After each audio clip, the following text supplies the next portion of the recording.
je te propose de t'installer confortablement et de fermer les yeux pour que cette séance d'hypnose puisse commencer. Parce qu'une séance d'hypnose, c'est un peu comme une pause. C'est un peu comme appuyer sur le bouton pour pouvoir créer de la place, faire de l'espace, désencombrer ce qui est encombré à l'intérieur, pour laisser les solutions les meilleures pour nous émerger. Parce que parfois, on a tellement d'encombrement à l'intérieur de nous qu'on s'empêche de voir les solutions, qu'on s'empêche de voir la perfection de nos imperfections. Et parfois on agit, on bouge, on s'active, et on oublie de laisser la tranquillité en nous exister. Oui, parce qu'elle est déjà là. Et une séance d'hypnose comme celle-là permet de recréer le contact, ou plutôt d'enlever ce qui empêche le contact. Et cette tranquillité, c'est le point de départ de tout ce qu'on crée de beau, de tout ce qu'on fait exister. Et tu sais, parfois, on veut tellement bien faire, être aligné, prendre les bonnes décisions, qu'on reste figé, paralysé. C'est presque contradictoire. C'est comme si une partie de nous voulait avancer et que l'autre lui disait non. Comme si avancer devenait trop risqué. Et une séance d'hypnose, c'est l'occasion de réconcilier ces deux parties, de leur permettre de travailler ensemble pour trouver l'équilibre parfait, d'enlever tout ce qui les empêche de fonctionner en harmonie pour nous permettre d'avancer, de marcher, de concrétiser. Et peut-être que la vie n'a jamais été une question de juste ou de faux, de parfait ou d'imparfait. Peut-être que c'est juste une série d'expériences. Alors pour parler à cette partie de toi qui peut-être hésite encore, qui a besoin d'un coup de pouce, je vais te raconter 3 histoires. Elles sont différentes, mais elles murmurent toutes quelque chose sur le fait d'expérimenter, de vivre, sans chercher à tout maîtriser, de se donner la liberté qu'on cherche, de laisser les chaînes se briser, fondre, de laisser s'envoler les barrières, peut-être même autre chose. Tout ce dont ton inconscient aurait besoin de se débarrasser, de se libérer pour se sentir plus ajusté, plus toi-même, libre de vivre, de choisir, de s'épanouir. Et tout ce qui remonte pourrait peut-être déjà commencer à s'envoler pour que l'essentiel puisse exister.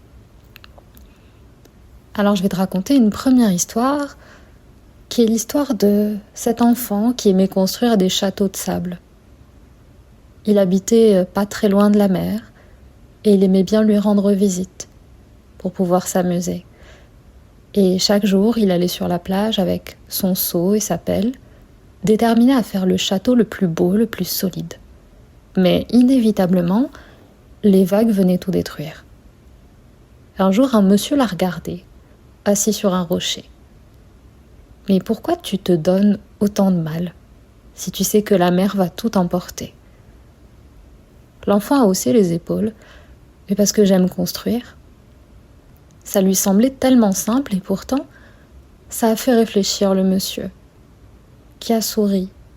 « Tu sais, quand j'avais ton âge, je construisais des châteaux, comme toi. Mais à un moment, je me suis arrêtée.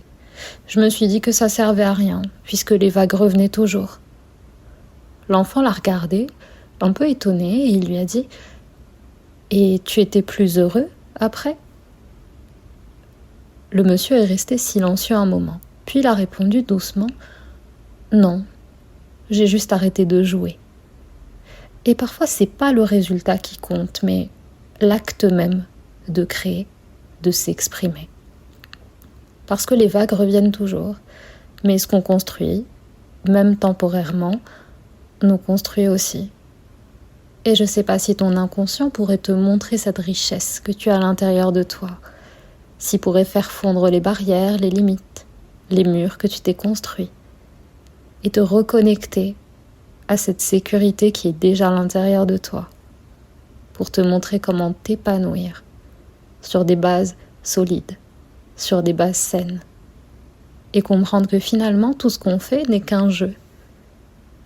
On pourrait laisser s'envoler tous les drames, les difficultés et les barrières qu'on se met, parfois volontairement ou inconsciemment. Et parfois, il suffit d'appuyer sur un bouton pour faire comme une mise à jour et pour que tout ce qui nous est devenu inutile puisse laisser la place à ce qui est vraiment nous. Et pour continuer, je vais te parler d'une deuxième histoire qui est celle d'un village qui est niché dans une vallée et traversé par une grande rivière. Il y avait donc deux côtés et pour passer d'un côté à l'autre, les habitants utilisaient un vieux pont en bois. Ce pont a vu des générations marcher dessus.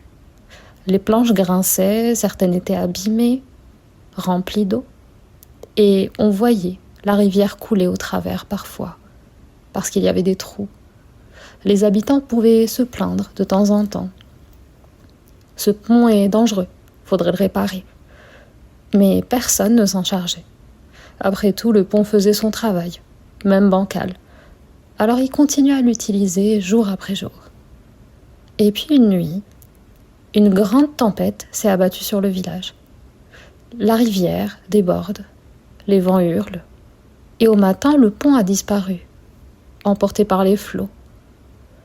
Les habitants se sont rassemblés au bord de la rivière. Comment allaient-ils faire maintenant pour traverser, pour joindre l'autre rive? Le pont, même vieux et fragile, leur permettait de se réunir, d'échanger, de continuer à vivre ensemble. Mais en s'approchant de la rive, ils ont remarqué quelque chose d'étrange. Avec la tempête, la rivière avait changé, comme si elle s'était déchargée. Elle était redevenue calme, son niveau avait baissé. Et là, juste en dessous de l'endroit où se trouvait le pont, on pouvait voir des pierres plates qui formaient un chemin. Regardez, c'était un passage naturel, caché sous l'eau depuis toujours. Et avec le pont en place, personne n'avait jamais remarqué qu'il était déjà là. Les habitants ont testé le passage. C'était stable, l'eau était peu profonde, et à leur grande surprise, ils pouvaient déjà traverser la rivière. Ils n'avaient même pas besoin de pont, ils le faisaient simplement, par habitude. Et ce jour-là, ils ont compris quelque chose. Le vieux pont avait fait son temps. Il les a aidés, soutenus, permis de traverser, quand ils ne savaient pas qu'une autre voie existait. Mais maintenant, ce qu'ils pensaient avoir perdu leur avait révélé quelque chose de nouveau, de plus évident, de plus naturel. Et parfois, ce qu'on croit nécessaire n'est qu'une étape, et sa disparition révèle un passage qu'on n'aurait pas vu autrement. Alors je ne sais pas quelle méthode douce et agréable ton inconscient pourrait utiliser pour enlever ce qui est superflu et te montrer ce qui est déjà là, pour que tu puisses utiliser tes propres mécanismes, tes propres façons de faire, tes propres stratégies, ce qui est déjà à l'intérieur de toi. Toutes ces solutions qui demandent juste à être regardées, à être utilisées, à prendre vie. Et souvent, c'est quand on utilise ce qui est le plus proche de nous que l'imperfection arrête d'être un problème et qu'on comprend qu'elle est plutôt une opportunité de voir notre propre perfection. Et pour ma troisième histoire, je voulais te parler d'un homme qui s'est donné pour mission de créer le jardin parfait. Chaque jour, il arrachait les mauvaises herbes, il taillait les buissons, il nettoyait chaque recoin, mais malgré ses efforts, il y avait des mauvaises herbes. Elles revenaient toujours, encore et encore. Et puis un jour, un vieux jardinier est passé par là. « Mais pourquoi tu te bats autant entre ces plantes ?»« Parce qu'elles n'ont rien à faire ici. Ce sont des nuisances. » Et le vieux jardinier lui a souri et lui a dit « Tu sais, les mauvaises herbes, c'est juste des plantes qu'on n'a pas encore appris à aimer. » Et l'homme était intrigué. Il l'a laissé continuer. Tu sais, certaines d'entre elles protègent le sol, d'autres attirent des insectes utiles, et parfois, elles poussent simplement là où rien d'autre ne veut pousser. Peut-être qu'elles ont quelque chose à t'apprendre sur ton jardin et sur toi. L'homme est resté silencieux, et cette nuit-là, il s'est surpris à rêver d'un jardin où tout avait sa place. Et parfois, ce qu'on essaie d'éliminer à tout prix est simplement ce qui nous montre une autre façon de grandir. Et c'est en l'accueillant qu'on peut inviter le changement. Et c'est justement parfois en essayant de forcer la perfection qu'on inhibe des parties de nous, qu'on leur dit qu'elles ne sont pas convenables, qu'elles ne devraient pas exister, qu'elles ne devraient pas exister sous cette forme. Et en ouvrant à l'intérieur de nous, ce qui nous permet de tester, d'accueillir, de voir les choses comme elles sont, on commence à envisager plus de possibilités, on commence à s'ouvrir à la vie, on commence à pouvoir créer plus facilement, plus simplement, avec plus de fluidité.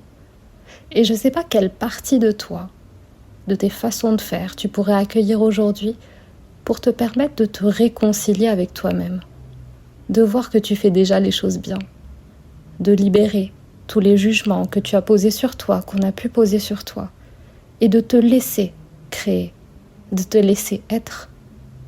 Et toutes les histoires qui ont pu te montrer le contraire vont pouvoir aussi être résolues, libérées, et on va pouvoir laisser toutes les émotions, les contraintes, les inhibitions s'envoler ou couler. La solution que ton inconscient aura choisie pour les laisser partir et te laisser rester. Et je ne sais pas si tu comprends que les histoires que je t'ai racontées aujourd'hui ne te demandent pas de tout comprendre tout de suite. Parfois, elles ne demandent même pas de comprendre quoi que ce soit. Elles parlent juste à cette partie de toi qui hésite, qui voudrait être sûre avant d'agir. Mais peut-être que la vie, c'est pas d'être sûr, c'est juste d'essayer, de tester, d'accepter que tout n'est pas parfait, que c'est parfait comme ça. Et je ne sais pas quelle partie de toi pourrait être en train de bouger, de s'ajuster, de se montrer qu'elle est à la juste place. Je ne sais pas quels nouveaux équilibres pourraient être en train d'être retrouvés pour te permettre de créer plus facilement, d'être toi-même, d'enlever les contraintes, les lourdeurs, d'enlever toutes les choses qu'on peut se mettre à l'intérieur, et puis aussi de libérer tous les jugements du passé qu'on a pu poser sur soi-même et qui nous empêchent d'exister aujourd'hui par peur de reproduire les mêmes choses. On pourrait se montrer qu'on est en sécurité dans notre création, dans notre vie, dans tout ce qu'on met au monde. Et quand tu seras prête, tu vas pouvoir remercier ton inconscient pour le travail qu'il fait pour toi, réassocier toutes les parties de toi qui étaient en train de s'équilibrer, et tu vas pouvoir ouvrir les yeux tranquillement, ou peut-être rester un moment dans cette idée. Et si la vie n'était pas une question de résultat, mais d'expérience, qu'est-ce que ça changerait pour toi? Tu vas pouvoir laisser ton inconscient continuer à travailler en douceur dans les jours et les nuits qui viennent et te laisser créer, expérimenter, jouer dans la légèreté, dans la simplicité et puis te montrer que tu sais faire les choses. Amuse-toi bien et à bientôt.